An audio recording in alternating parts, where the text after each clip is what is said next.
Muy buenos días, bienvenidos a un capítulo más de Legalmente por las pantallas de El Club de los Emprendedores. Hoy día un poquito más tarde de lo normal, pero estamos presentes aquí con ustedes junto a Alejandro. ¿Cómo estás, Alejandro? Bien estamos, bien estamos. Sí, pues efectivamente un poquito más tarde, pero bien. eh, además más relajado, como día viernes. Día viernes. Hoy saludamos a toda la gente Sí, ya que se está conectando junto al Club de los Emprendedores. Toda la gente ahí a través de nuestro fanpage e Instagram. Y hoy tenemos un gran tema, ¿cierto, Alejandro? sí, yo creo que dentro de lo que de la línea que hemos venido generando en el último tiempo, y, y a propósito fundamentalmente de lo que también, bueno, hemos conversado al respecto de la comisión de los ilícitos, pero mucha gente se pregunta, ¿no? ¿Por qué se les da X cual pena, ¿no es cierto?, a aquellos que cometen el ilícito y que son llevados a juicio. Algunos se quejan porque claramente las penas pueden ser más bajas, otros porque hoy le dieron mucho por un delito menor, etcétera. Y eso tiene un trasfondo. No se trata de una suerte de sanción discrecional, sino que de alguna forma hay ciertos elementos que se requieren para efectos de determinar una pena, cualquiera sea el delito, un cuasi delito, porque para esos efectos también operan, digamos. Perfecto.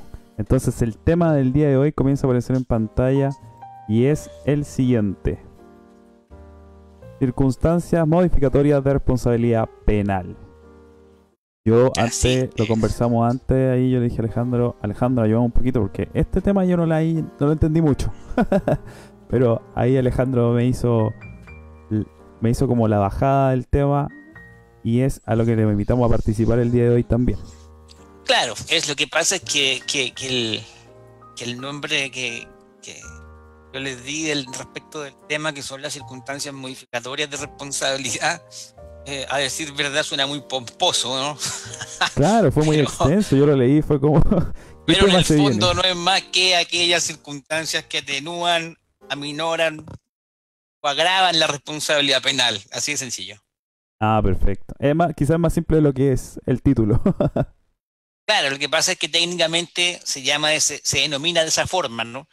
Pero en términos técnicos. Pero ustedes saben que yo siempre toco lo técnico, pero también obviamente trato de aterrizar de buena forma, digamos, o la mejor forma que pueda, digamos, este tipo de, de contenido, ¿no? Que por lo demás están bastante en boga en el último tiempo. Perfecto. Y yo creo que la primera pregunta es clara. ¿Qué son las circunstancias modificatorias? Precisamente, las circunstancias modificatorias, ¿no es cierto?, son elementos que se van a utilizar para efectos de poder determinar una pena. Previo a eso, sí, hacer un alcance respecto de que hay una serie de elementos que se tienen que considerar para efectos de poder determinar una pena. No solo las circunstancias modificatorias, sino que también, como vimos, ¿no es cierto?, en capítulo anterior, los grados de desarrollo. ¿Recuerdan? Cuando hablábamos de la consumación, cuando hablábamos de la tentativa, cuando hablábamos del delito frustrado. Y además de eso, ¿no es cierto?, hay otro elemento que es central y que dice relación con la participación criminal, vale decir, autoría, complicidad y encubrimiento. Estos tres elementos, comillas, accidentales, como lo denominan los académicos y los operadores del sistema, ¿no es cierto?, son aquellos que se van a utilizar o se van y obviamente analizar en el caso concreto para efectos de determinar una pena en un delito.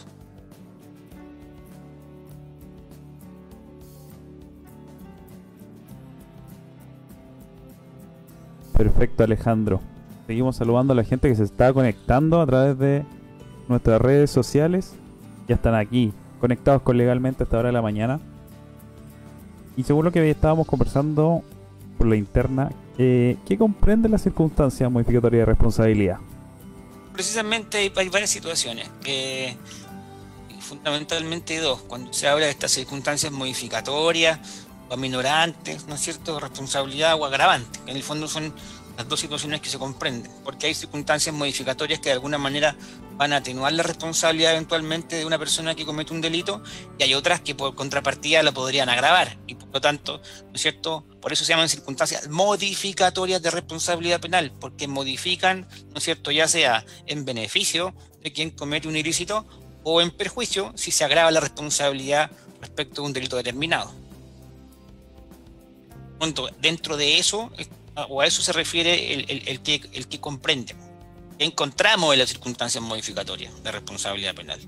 Y son básicamente dos situaciones: las atenuantes, que hay varias, y por una parte, ¿no es cierto?, las agravantes, que también son varias. Ojo con eso. Perfecto, Alejandro. La gente está poco participativa, la llamamos a participar, ahí envíen sus dudas o consultas con respecto al tema del día de hoy, las vamos a A lo resolver mejor en vivo. pensaban que no iban. Claro, Pensamos que no habíamos hoy día, ¿no? legalmente no va, pero estamos acá, siempre atentos a lo que pasa en cada programa y conectados siempre. Es a las 11, nos pasamos un poquito, pero ahí hay gente, yo veo gente conectada, entonces a esa gente que está conectada los invitamos a participar el día de hoy. Otra de las consultas que te podríamos hacer, Alejandro, ¿estas señalan expresamente o no qué finalidad persiguen con respecto a la modificatoria de responsabilidad? Un poco la primera la contesté en términos efectivamente que la finalidad que persiguen las circunstancias modificatorias van a ser sí o sí atenuar o agravar la responsabilidad, y efectivamente están señaladas de manera expresa. Las circunstancias atenuantes las encontramos en el artículo 11. Hay un catálogo extenso de circunstancias atenuantes, y al mismo tiempo las agravantes están en el artículo siguiente, vale decir, en el artículo 12 del Código Penal, que también es un catálogo no menor. Son varias las hipótesis de ambas instituciones. Perfecto. Si lo llevamos a se puede llevar a un delito, ¿cierto? Esto. Obvio, son elementos centrales. Hay varias. Les puedo contar respecto de algunas. Fundamentalmente, ¿no es cierto? Por ahí tenemos aquella que, en cuanto a la atenuante, por ejemplo, aquella que está contemplada en el numeral 3 del artículo 11, que habla de la provocación o amenaza, por ejemplo. Ah, perfecto. Podría generarse, ¿no es cierto?, una situación de este tipo, y podría contemplarse a la luz del análisis del caso concreto que esta atenuante, ¿no es cierto?, es procedente. Ahora, no se trata de cualquier amenaza. Las amenazas en términos generales, ¿no es cierto?, tienen que cumplir ciertos requisitos, tienen que ser verosímiles, ¿no es cierto?, tienen que ser serias, tienen que ser graves. No cualquier cosa va a constituir amenaza. Entonces tampoco, y por esa vía, digamos, de no cumplirse aquello, digamos, la atenuante como tal, podría no acogerse por la falta de esos requisitos particularmente. Perfecto. No sé ahora, dime. ¿sí? No, adelante. Para seguir con otras, pero alguna pregunta previa, porque por ahí algo me debe preguntar. Vamos a revisar las redes sociales. A ver si está la consulta acá en la transmisión. No tengo consultas por el momento. Vale. Otra situación puntual es aquella que está contemplada en el numeral 4 del artículo 11. Aquí, ¿cierto?, hay el tema de la vindicación próxima, se llama. En este sentido, ¿no es cierto?, esto apunta más bien a una suerte de si se cumplieran todos los requisitos de una legítima defensa. Pero la legítima defensa, ¿cierto?, agrega un requisito que en este caso no se da, que es la actualidad de la agresión. Por lo tanto, en ese sentido, lo que ocurre es que no habría legítima defensa si se generara una situación de ese tipo, pero sí habría, ¿no es cierto?, un atenuante o aminorante de responsabilidad, porque se cumple con los demás requisitos de la legítima defensa, menos con la actualidad de la agresión. Y eso siempre en un caso concreto. Vale decir, en la legítima defensa, ¿no es cierto?, yo soy provocado en el momento, y al ser provocado yo respondo. El atenuante, ¿no es cierto?, yo soy provocado en un momento, pero respondo de manera posterior. O sea, ahí, en ese caso en particular, no se generaría la legítima defensa, pero sí podría considerarse eventualmente, de acuerdo al análisis del caso en concreto, un atenuante. No sé si lo comentamos yo al principio. ¿Y cómo se aplican estas atenuantes? hay reglas de determinación de pena, eso es más complejo de explicar. Ya, perfecto. Prácticamente son fórmulas matemáticas, para efectos de ir jugando con agravantes y atenuantes y determinar la pena. Eso es muy técnico y creo que ahí se perderían mucho los que nos escuchan. Pero la idea es que las conozcan, y fundamentalmente también tenemos otra que ha estado bien de moda y que está en el artículo 11 también, porque todas están ahí, en el numeral 5, cuando se habla del arrebato u obcecación. No sé si lo han escuchado eso. Poco, yo lo he escuchado poco. Y ha salido en los últimos acontecimientos, se ha hecho alguna suerte de mención respecto de esta atenuante. Cuando hablamos nosotros de arrebato, estamos hablando de la pérdida de control de nuestros actos, de los actos propios en definitiva. Cuando hablamos de la obcecación, ¿no es cierto?, eso se relaciona con la pérdida transitoria de la facultad de razonar de una persona, que lo lleva, ¿no es cierto?, a cometer un hecho delictivo. Por ejemplo, me voy a ir a una cosa que no debiese ser normal, pero pasa. Alguien llega a su casa y se encuentra en la mejor de las situaciones a su pareja. Imagínense eso. ¿Qué genera? Arrebato, obcecación, furia, porque cuando es eso, ¿eh? Y termina cometiendo un delito en contra de un tercero. Efectivamente es un delito, y eso va a ser delito en todas partes si se genera una lesión o otra entidad o otra situación de carácter mayor, más grave.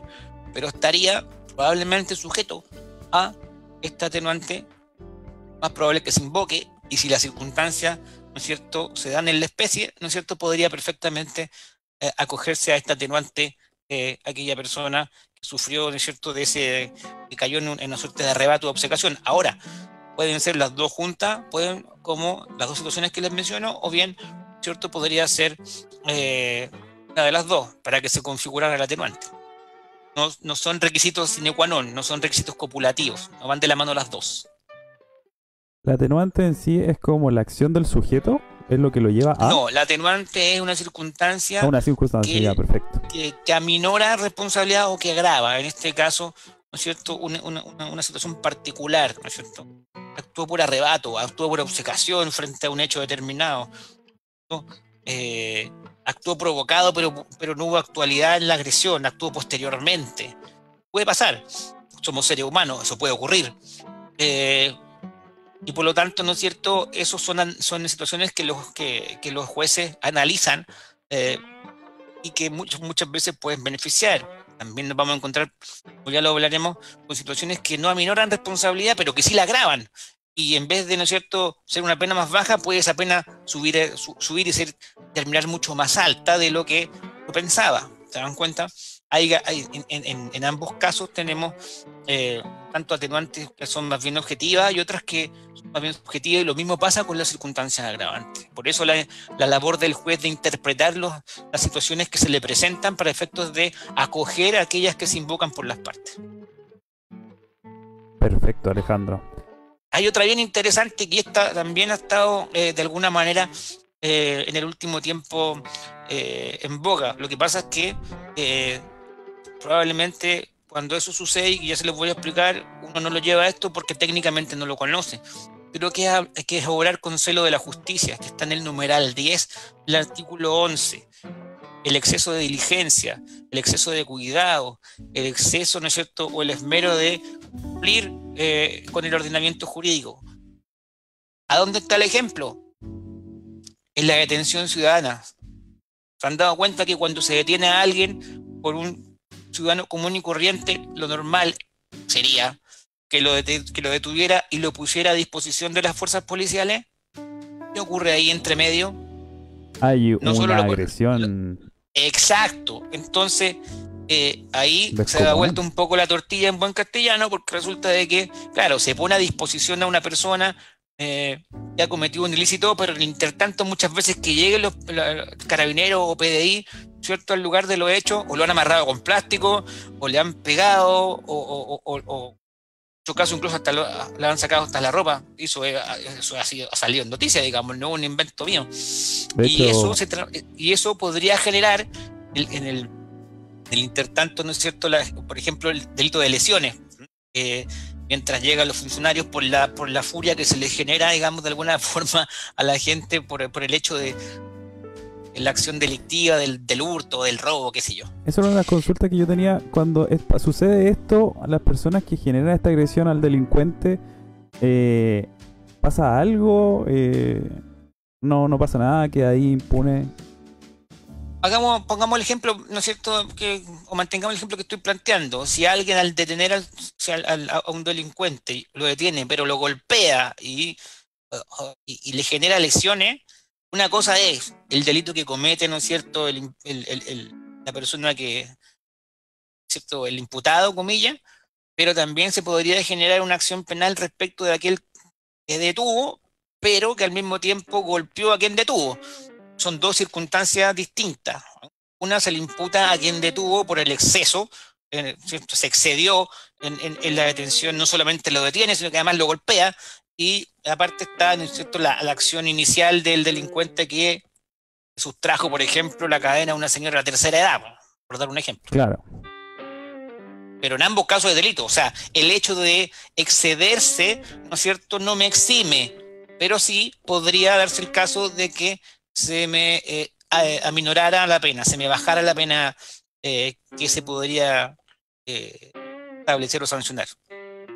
Perfecto, Alejandro. Como dijeron por ahí, también salió en algún chiste por ahí de Viña, aparece ahí a Luzaman y lo envuelven a Luza, los deja ahí agarrado al poste. Eso, por eso le decía, que fue con un plástico, y imagínense lo que puede generar. Yo no digo que la gente no sea detenida, evidentemente, eso es un derecho que tienen los ciudadanos, pero ese derecho tiene límites. Ellos tienen que detener y poner a disposición de las policías, cualquiera sean estas, ¿no es cierto?, a la persona que cometió el delito.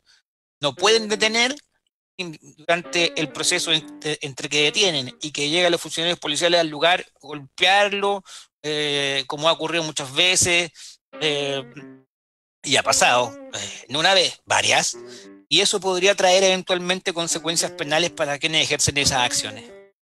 Así es. Alejandro, a través de el fanpage ya tenemos a nuestra seguidora que siempre nos ve, siempre hace sus consultas. Yo creo que usted ya imagina quién es, de quién estamos hablando.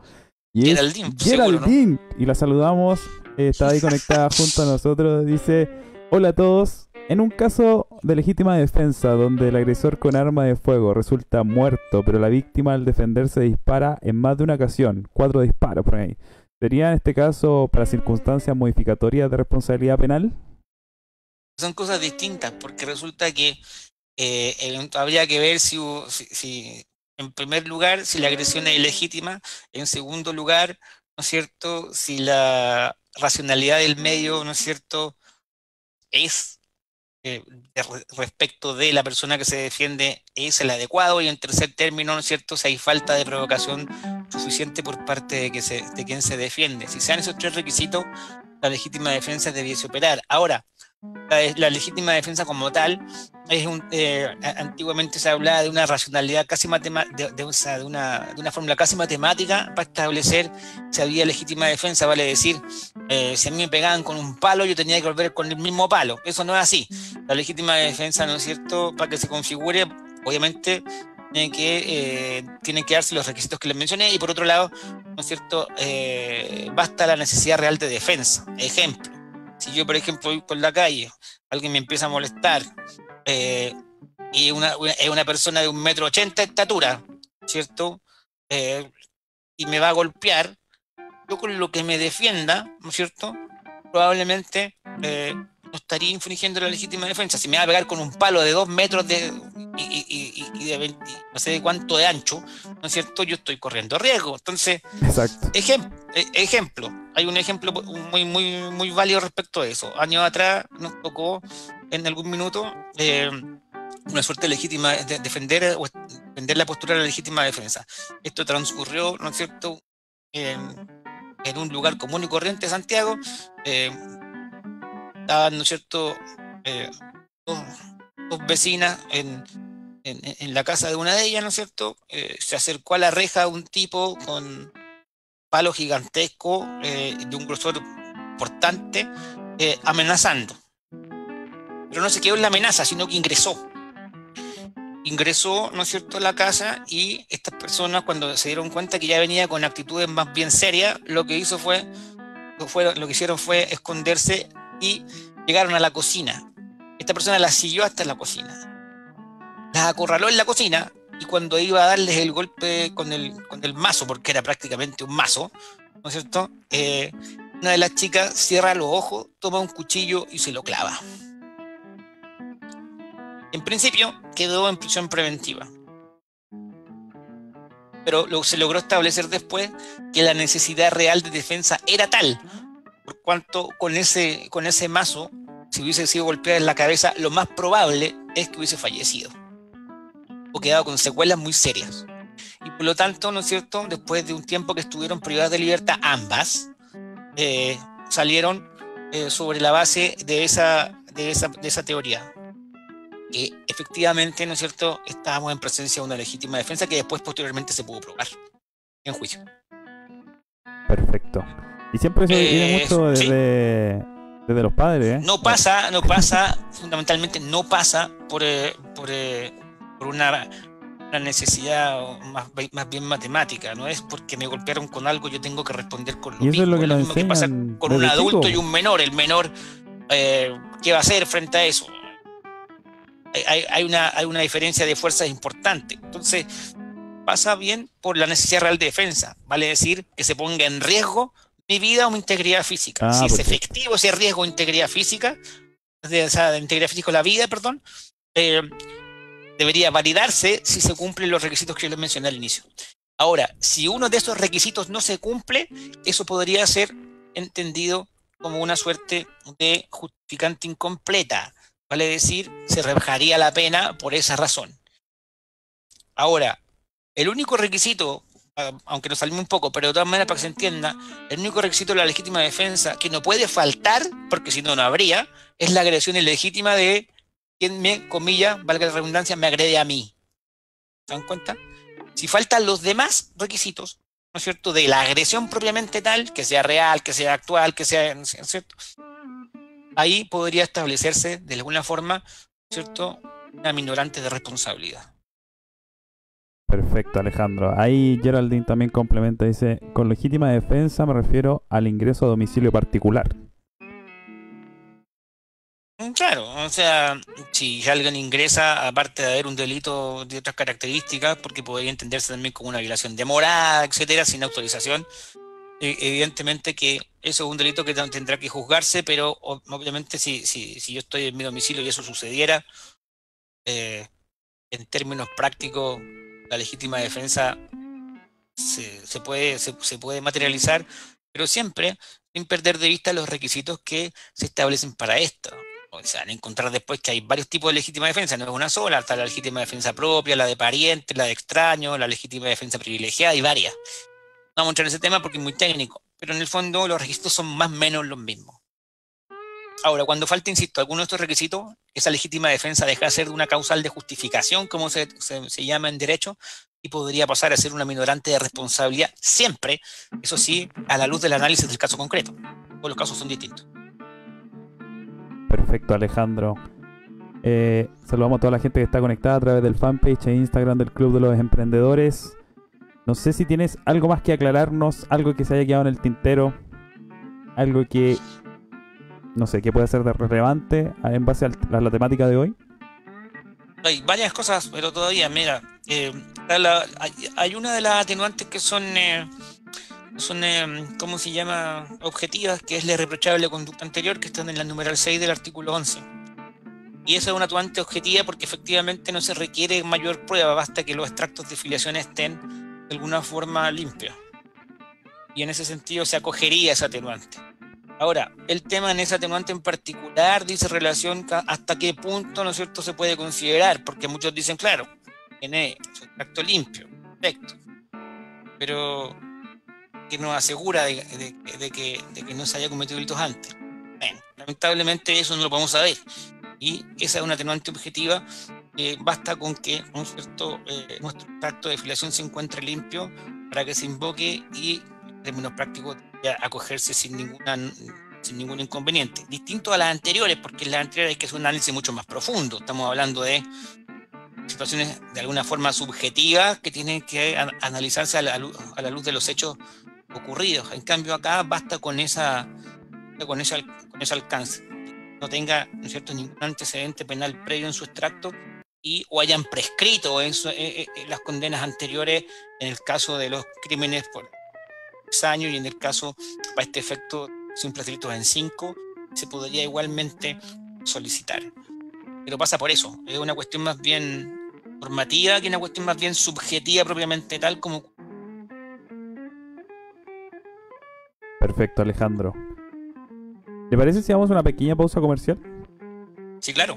Nos vamos a una pequeña pausa comercial y volvemos con más Legalmente por las pantallas de El Club de los Emprendedores. Vamos y volvemos.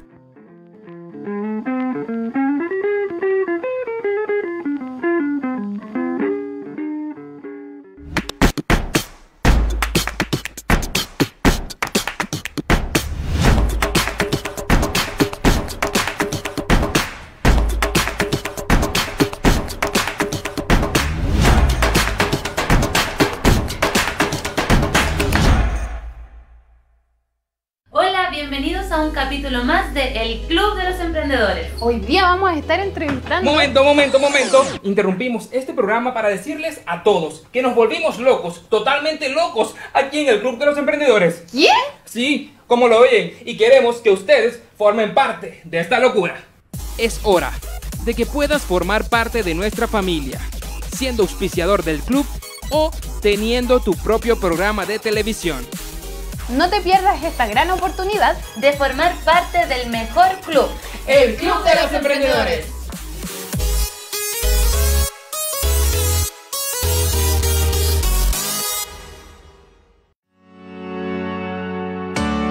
Capacitarte Chile es una entidad líder en formación de las áreas de contabilidad, finanzas, legal, habilidades blandas, recursos humanos y emprendimiento, donde hemos estado presente a lo largo de todo el país, desarrollando distintos trabajos de capacitación de manera ética, eficiente y práctica, al cual hemos formado a más de 5.000 personas que gracias a nuestros distintos programas han tenido la oportunidad de mejorar sus competencias profesionales, encontrar trabajo o desarrollar sus emprendimientos de manera correcta.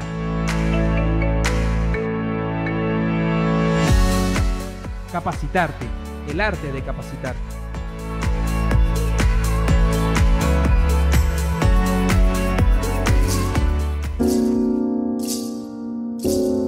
Estamos de vuelta con más Legalmente por las pantallas de El Club de los Emprendedores. Agradecemos a toda la gente que está conectada hasta ahora. Ya son las 12. Yo siempre decía de la mañana, pero ya son las 12 del día. Así que agradecemos a todos los que están conectados. Y Alejandro, queda menos viernes. Viernes, exacto. Queda menos viernes, así que aplaudan. Otra aminorante responsabilidad, ¿no es cierto?, es aquella que está contemplada en el número 7 del artículo 11, que es la reparación del daño causado. Cuando ¿ya? se comete un delito, podría, ¿cierto?, parar ese daño. Perfecto. Con eso, ahora, dice, pero una reparación se denomina celosa, que sea realmente de tal entidad, ¿cierto?, que haya de alguna forma, digamos, la intención de reparar, ¿no es cierto?, por el daño cometido, ya sea en dinero, ya sea a través de las especies que se sustrajeron, ya sea, ¿no es cierto?, entregando una especie de las cuales se sustrajo. Hay varias formas. Ahora, el punto es que Puede ser por dinero. ¿Ah? Qué fuerte eso de que sea por dinero. O sea... Claro, muchas veces pasa. Entonces, por eso, ¿no es cierto?, hay ciertos delitos en los cuales se prohíbe esta atenuante, no se acoge expresa disposición de la ley. Por ejemplo, en los robos con violencia. Por ejemplo, en los robos con intimidación. Eso expresamente. Y la jurisprudencia y la doctrina hoy día agregan además, ¿no es cierto?, el robo en lugar habitado. ¿Qué es el robo en lugar habitado? Que claro, te dice, va a entrar a la casa a sustraer especies. Pero en ese momento podrían generarse también, aparte de la sustracción, como ya ocurrió en los delitos violentos que ustedes han presenciado en los medios de comunicación, en la tele, ¿no es cierto?, en general, que además o se golpea o se intimida, ¿no es cierto?, a las personas que están en el inmueble, y eso se denominan delitos pluriofensivos. ¿Por qué razones? Porque no afectan solo un bien jurídico, no solo la propiedad, la vida, la integridad física, la integridad psicológica, etc. Y ahí está vedado absolutamente, ¿no es cierto?, el reparar el daño por esta vía que les mencionaba. No se va a acoger ese atenuante. Que ahí hay expresa disposición de la ley. Perfecto. En delitos menores, sí. A lo que yo voy, y que lo he comentado con mis estudiantes, es que si en este tipo de situaciones, ¿cierto?, no se acoge, por ejemplo, los delitos sexuales, no debiese, ¿no es cierto?, tampoco acogerse. Que el daño es tan grande que efectivamente, ¿no es cierto?, a mi juicio no debería darse. Distinto es que yo como víctima, ¿no es cierto?, el día de mañana en los delitos que les mencionaba, ¿no es cierto?, del robo con violencia, robo con intimidación o robo de lugar habitado, yo demande civilmente, ¿no es cierto?, para efectos de obtener una indemnización. Pero como atenuante, a mi juicio, ahí que no opera, que me parece bien, pero delitos mucho más graves todavía, desde el punto de vista de los bienes jurídicos que se vulneran, excepto hablando del homicidio, del parricidio, del femicidio, de los delitos sexuales, ni siquiera debería considerarse. También debe haber un acuerdo de las partes, yo creo, cuando hay un tema de dinero. Sí, pero hay que recordar también que más allá de que algún atenuante se puede aplicar o no, recordar eso que le he mencionado, ¿no es cierto?, se llega hasta el final por parte de los fiscales, y por lo tanto, digamos, más allá del dinero se va a obtener sentencia igual, sea absolutoria o condenatoria, tiene que llegar a término. Pero claramente las víctimas hoy día, y sobre todo hoy día, no están en la parada en buen castellano de aceptar este tipo de cosas, sobre todo en delitos tan graves. Por eso, a mí solamente a donde está vedado, de acuerdo al código penal, es el 450 bis del Código Penal, que hace referencia precisamente a los delitos contra la propiedad, y particularmente a esos dos que les menciono. ¿Y por qué dos? Porque el tercero que les digo yo es más bien doctrinario jurisprudencial, que se ha aplicado, sí, pero no está tampoco expresamente señalado. Entonces, por eso aquí tenemos otro tema más respecto de las cosas que debiesen modificarse respecto de este Código Penal que nos rige en estas materias. Me parece que es poco consecuente, en unos delitos graves sí, en otros delitos graves no. ¿Se dan cuenta? Entonces, en ese sentido pareciera ser que estamos al debe, y más que pareciera, yo creo que sí estamos al debe en materia, que son muy delicadas por lo demás. Los bienes jurídicos que se afectan son relevantes, y por lo tanto en esa línea yo creo que habría que generar una suerte de consecuencia de delitos contra la vida, ¿no es cierto?, delitos que de alguna forma, ¿no es cierto?, vulneran la indemnidad sexual, la autodeterminación sexual en el caso de los adultos, etcétera. Por eso lo digo con fuerza, porque me parece que esto tiene que ser un tema que tiene que irse resolviendo. Insisto, el código nuestro, por decirlo de una manera, está bastante añejo, ¿no? Y lo que se ha hecho en cuanto a reforma, no es más sí que parches por reacción a ciertos hechos graves que se han generado. Si no hay un estudio de alguna forma constante en el tiempo, mirando legislación comparada, llevándolo a una actualización que permita, ¿no es cierto?, mejora, etcétera. Y ejemplos tenemos como para poder trabajar y generar un cuerpo legal a la altura de los tiempos y de acuerdo, obviamente, a la realidad de nuestro país. Que tampoco es copiar y pegar las legislaciones de otros países, porque eso da señal de que no estamos bien, y generalmente esas copias no funcionan. Perfecto, Alejandro. Agradecemos a toda la gente que sigue conectada con nosotros a través del fanpage e Instagram del Club de los Emprendedores. Ya nos quedan unos 20 minutitos de programa. No sé ¿qué temas más podríamos abordar con respecto a las circunstancias modificatorias de la responsabilidad penal? Hay otra más.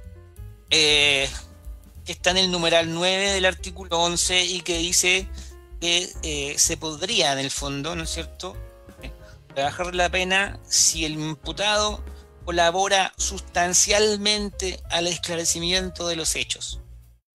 vale decir, en términos simples, que colabore. Ahora, no es cualquier colaboración. Esa colaboración tiene que ser sustancial, vale decir, tiene que ser relevante para que, ¿no es cierto?, el ente persecutor pueda llegar a término y sancionar, ¿cierto? Por ejemplo, en el caso de sea uno imputado que colabore, digamos, o sea más.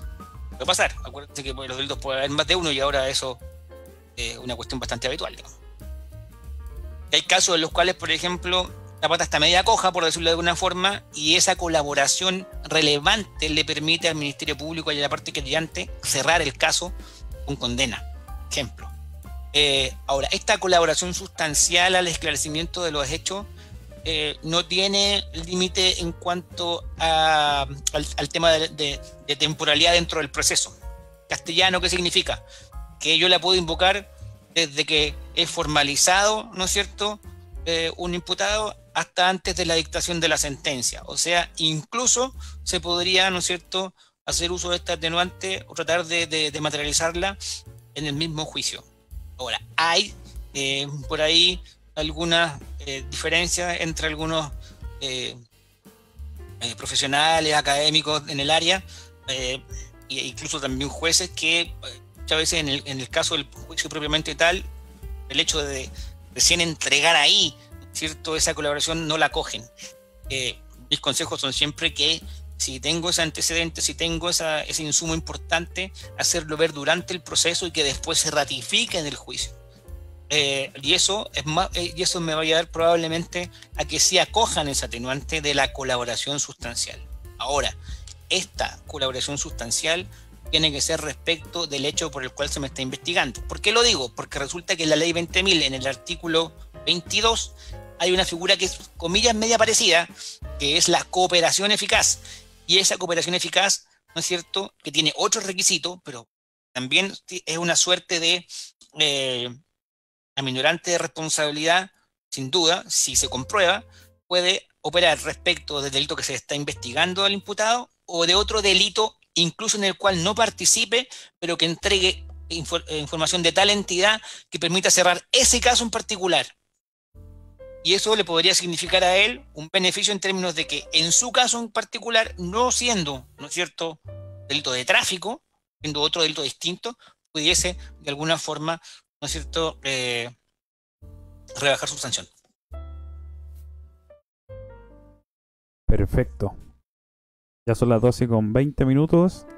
Invitamos a la gente a seguir participando de la temática del día de hoy. Y no sé, Alejandro, ¿qué más nos podría comentar?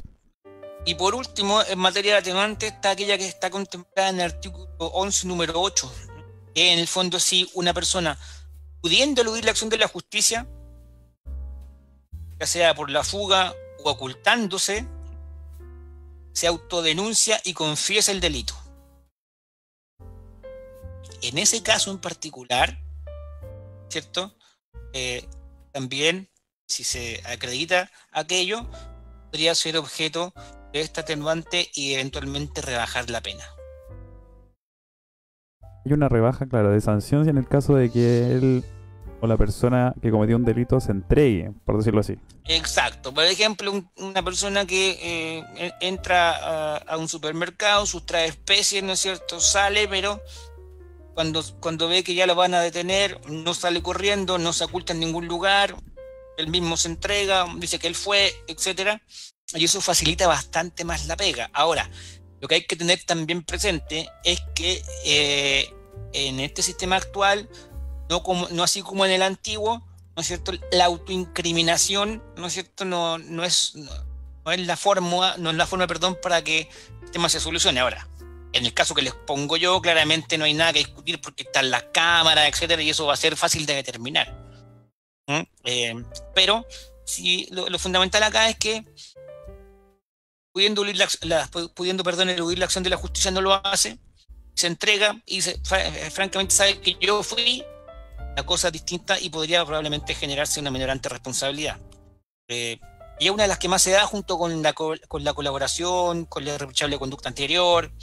La revelación celosa, como vimos recién, también pasa en delitos menores. Hay varias, pero yo diría que esas 4 son como las más habituales. Hay casos en los cuales se generan sin número. El caso también, dependiendo de eso puede pasar, digamos, pero eso es más bien excepcional. Pero claramente las que yo les nombro, la última que les nombro, digamos, son como las más habituales, porque uno ha visto más veces en los procesos, etcétera. Eso respecto de las atenuantes, en términos generales. Perfecto, Alejandro, quedamos súper claros.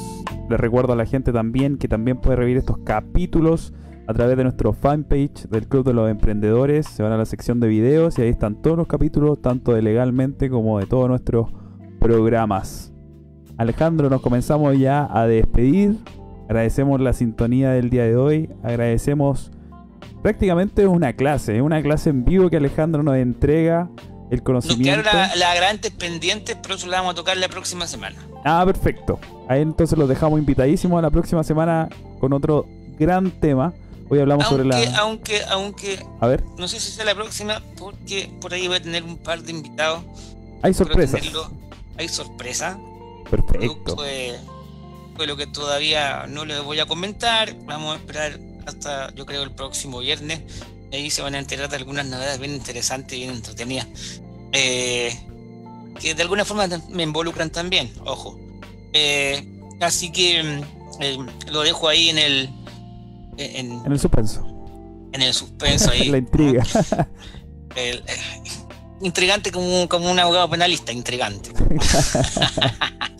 Así que la idea es que, bueno, tú sabes, Oscar, que tratamos muchas veces de traer a algunos invitados con temáticas interesantes, no necesariamente tan directamente vinculadas al derecho, pero sí con algún grado de cercanía, ya que al final del día el derecho siempre está presente en todas partes y ya está. Por eso que los temas que hemos traído de alguna manera también en algún minuto se ligan directamente con la pega, ¿no es cierto?, que realizamos los profesionales del área, no solamente en el derecho penal.